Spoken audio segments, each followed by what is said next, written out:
हाँ हाँ गुरुदेव, क्यों नहीं। मैं भी यही सोच सोच कर थक गया कि आखिर वो बच्चों को कैसे मार देती है, जबकि उनके माता पिता और बाकी घर वाले सब बच्चों के साथ ही रहते हैं। जिन जिन घरों के बच्चों को उसने मारा है, उनके घर वालों ने बताया है, उन्हें अचानक इतनी जोरों से नींद आने लगती है कि वो खुद को सोने से रोक नहीं पाते। जब सुबह उनकी नींद खुलती है, तब वो देखते हैं कि बच्चा की लाश खून से लथपथ होती है, जो उनके घर के दरवाजे के पास पड़ी होती है। मुखिया जी कहते हैं। गुरुदेव मुखिया की ओर देखते हुए बोलते हैं, वो एक डायन है जो अपनी शक्तियों को बढ़ाने के लिए वो हर अमावस्या को एक बच्चे को मार कर उसके दिल को ले जाती है। जानते हो उस दिल का वो क्या करती है? वो उस दिल को खा जाती है। तभी रामदेव कहता है, खा जाती है, पर वो ऐसा क्यों करती है? अगर उसे दिल ही खाना था तो वो किसी को भी मार कर उनका दिल खा लेती। गुरुदेव उसको बताते हैं कि देखो, उसके ऐसा करने के पीछे एक कारण है। वो जिन बच्चों को अपना शिकार बनाती है, उनका उम्र 2 महीनों से 9 महीनों के बीच होता है, और उस वक्त उनके दिल में कोई छल या कपट नहीं होता। उनका दिल पूरी तरह पवित्र होता है। तभी मुखिया के पास बैठे एक शख्स ने पूछा, वो तो ठीक है गुरुदेव, पर आप उसको रोकेंगे कैसे? आप तो हमारे गांव में कदम भी नहीं रख रहे, क्या आप उसे यही बैठे बैठे रोकने वाले हैं? उस शख्स की बातें सुन गुरुदेव बोलते हैं, नहीं, मैं उसे यहाँ से नहीं रोकने वाला, उसके लिए मुझे आपके गांव में जाना होगा। गुरुदेव की ये बात सुनते हैं रामदेव तपाक से बोल पड़ता है, गुरुदेव आप तो कल कह रहे थे कि हमारे गांव में आपके कदम पड़ते ही वो आपके बारे में जान जाएगी। हाँ, मैंने ये बात तो कही थी, और मैंने इसका उपाय भी सोच लिया, जो मैंने बड़े पंडित दीनदयाल को अच्छे से समझा भी दिया है। क्यों दीनदयाल, तुम अच्छे से समझ तो गए हो ना? गुरुदेव ने बड़े पंडित की ओर देखते हुए उनसे पूछा, जिस पर बड़े पंडित ने सिर हिलाते हुए कहा, जी गुरुदेव, ठीक है। और एक बात तुम सब सुनो, कल अमावस्या की रात है और तुम सब कल शाम को ही यहाँ आ जाना, और तुम सब अपने घर वालों को ये मत बताना कि तुम सब कहाँ जा रहे हो, गुरुदेव ने कहा। गुरुदेव की ये बात सुनते ही रामदेव ने कहा, तो हम उनसे क्या कहेंगे गुरुदेव? घर वाले तो पूछेंगे ही कि हम कह जा रहे हैं। रामदेव सही बोल रहा है गुरुदेव, घर वाले ये तो जरूर पूछेंगे। मुखिया जी ने गुरुदेव की ओर देखते हुए उनसे पूछते हैं। गुरुदेव मुस्कुराते हुए बोलते हैं, बलवंत ये भी मैं तुम्हें बताऊं, तुम इस गांव के मुखिया हो, जरा अपना दिमाग भी लगाओ। गुरुदेव को इस तरह बोलते देख मुखिया बोलते हैं, जी गुरुदेव, मैं समझ गया कि मुझे क्या करना है।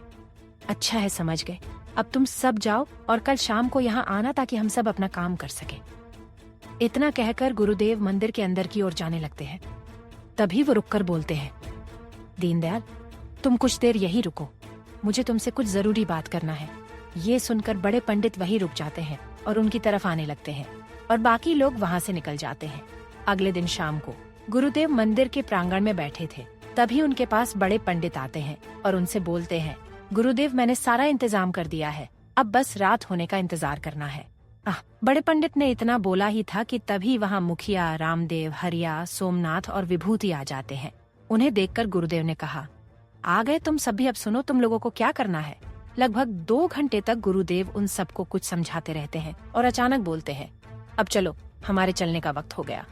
जिसे सुनकर रामदेव बोलता है, गुरुदेव आप कहाँ जा रहे हैं? कहाँ जाने का समय हो गया, अगर आप चले गए तो हमें उस डायन से कौन बचाएगा? रामदेव की ये बातें सुनकर बड़े पंडित बोल पड़ते हैं, रामदेव गुरुदेव कहीं और नहीं गांव चलने की बात कर रहे हैं।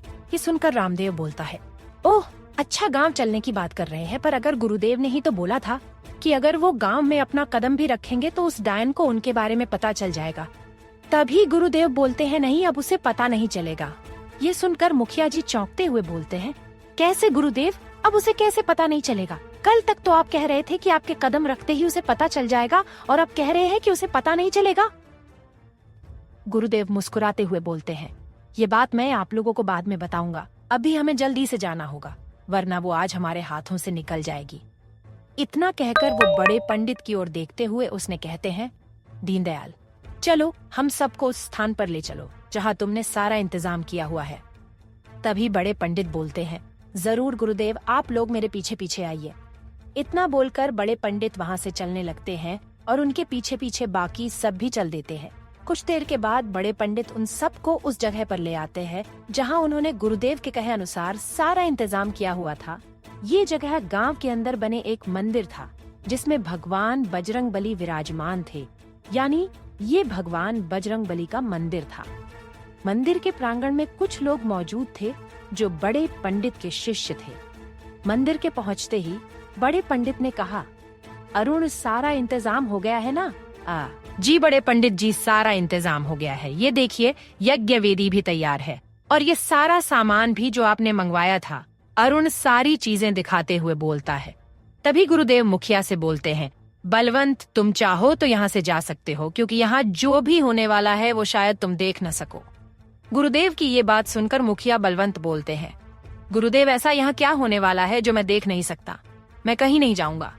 इस गांव का मुखिया होने के नाते मुझे यहाँ रहना ही होगा। मुखिया की बातें सुनकर गुरुदेव बोलते हैं, चलो ठीक है, जैसी तुम्हारी मर्जी। इतना बोलकर गुरुदेव यज्ञ वेदी के पास जाकर बैठ जाते हैं और अपना दाहिना हाथ की हथेली को अपने मुंह के पास लाकर वो कुछ मंत्र पढ़ते हैं और उसमें एक फूंक मारते हैं और उसको यज्ञ वेदी के पास ले जाकर खोल देते हैं। जैसे ही वो अपना हाथ हटाते हैं, वैसे ही यज्ञ वेदी में आग प्रज्वलित हो जाती है और वो उस आग में वहाँ रखे हवन सामग्रियों को उठाकर डालने लगते हैं। उन्होंने ऐसा कई बार किया और अपनी आंखें बंद करके बोलने लगे, तुम जो भी हो, अब तुम मेरे शक्तियों में बन चुकी हो। आओ मेरे पास, आओ मेरे पास, चली आओ। गुरुदेव बार बार यही बोले जा रहे थे। तभी वहाँ बहुत तेज आंधी चलने लगती है, जिसे देखकर वहाँ मौजूद बड़े पंडित, मुखिया और बाकी लोग घबराने लगते हैं। तभी गुरुदेव उन्हें शांत रहने को बोलते हैं और वो फिर से यज्ञवेदी की आग में हवन सामग्री को डालने लगते हैं। गुरुदेव ने ऐसा कुछ बार किया ही था कि वो देखते हैं एक औरत तेजी से दौड़ते हुए उनकी तरफ आते हुए दिखाई देती है। इस औरत ने काली साड़ी पहनी हुई थी, माथे पर काला टिका लगाया हुआ था। कुल मिलाकर वो बहुत ही डरावनी दिख रही थी। वो औरत गुरुदेव के पास आकर बोलती है, कौन है तू? तेरी हिम्मत कैसे हुई मुझे मेरा काम करने से रोकने की? मैं उस बच्चे को मारने ही वाली थी कि तेरी शक्तियों से बंध कर यहाँ चली आई। कोई बात नहीं, उस बच्चे को तो मरना ही है, पहले तुझे ही मार देती हूँ। गुरुदेव उसकी बातें सुनकर हंसते हुए बोलते हैं, अच्छा डायन, तू मुझे मारेगी? चल आ मार मुझे, चल आ मारना। वो डायन गुरुदेव की बातें सुन गुस्से से गुर्राते हुए उनकी ओर झपटती है, लेकिन जैसे ही उसके हाथ गुरुदेव के शरीर से स्पर्श है, वो डायन उनसे काफी दूर जाके गिर जाती है। इधर गुरुदेव और डायन में लड़ाई चल रही थी तो उधर मुखिया उस डायन को देखकर चौंक जाते हैं और वो चिल्लाते हुए बोलते हैं, कामिनी, तुम एक डायन हो? हे भगवान, यानी मैं इतने सालों तक एक डायन के साथ रह रहा था। इतना कहकर मुखिया अपने सर को पकड़ते हुए वहीं बैठ जाते हैं और रोने लगते हैं। मुखिया की ये बातें सुनकर डायन बोलती है, अरे तू भी यहाँ है? अच्छा है, तू भी इन सब के साथ मरेगा। क्या गुरुदेव डायन को खत्म कर पाए या डायन ने उनको खत्म कर दिया? क्या डायन ने अपने पति मुखिया बलवंत को मार दिया? ये जानने के लिए बने रहिए पॉकेट FM पे।